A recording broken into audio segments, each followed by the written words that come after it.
slightly earlier pit stop for the Ford Escort to do a lot of good work, and that's what's drawing them closer. 3.4 seconds as they came across the line to go onto the current lap. Okay, so I think you're right. I think we're in for a tremendous battle, potentially building up here for what could be the overall victory. But remember, at the moment, we've not had everybody into the pit. So currently, still leading this race, it is Alex Taylor. Oh, and that was a bit of a slide.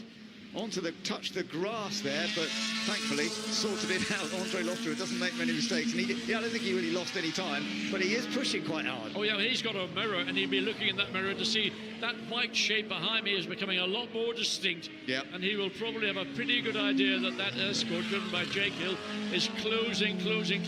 The gap is now down to 2.3 seconds. That's over a second and a bit. Right, this is the race-leading car. Is it going to come in this time for Emanuele Pirro? Yes, it is. So this is when we're going to see the swap.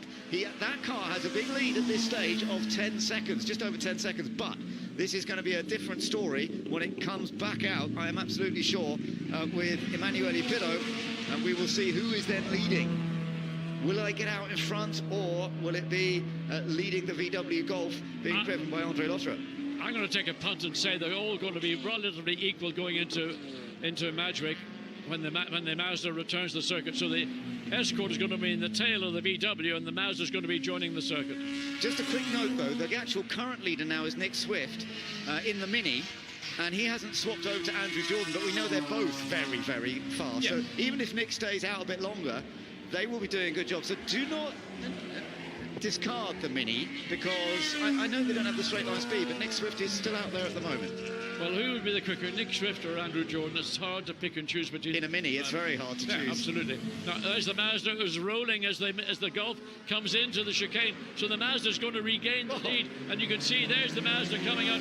Behind is the Golf, behind is the Escort in third position. This is fantastic. Yeah, you couldn't have got this better, because he's got to get up to speed. And Emanuele Pirro is trying to get the feel. Did you hear that first drum band then? You know, well done, John. But look at the battle for the lead now, because it is Andre Lotterer who's managed to get past Emanuele Pirro immediately. But Pirro, a sensible driver, of course, he knows you can't necessarily do everything on your outlap, but he is now under pressure for second from Jake Hill.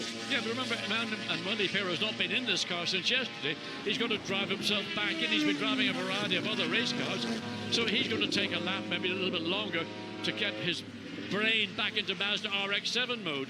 So the leader now coming in, Nick Swift, who had taken the lead with the Mini. We saw him battling with some of those front runners early on, and just dropped back a little bit, of course, with the Mini. And it is Andrew Jordan who is going to take over. Now, I expect they will still come out a little behind, but let's just wait and see where they come back out. Hold your breath, Ben. Okay. It's going to be exciting. It will be exciting to see where they come. We've got 18 minutes remaining.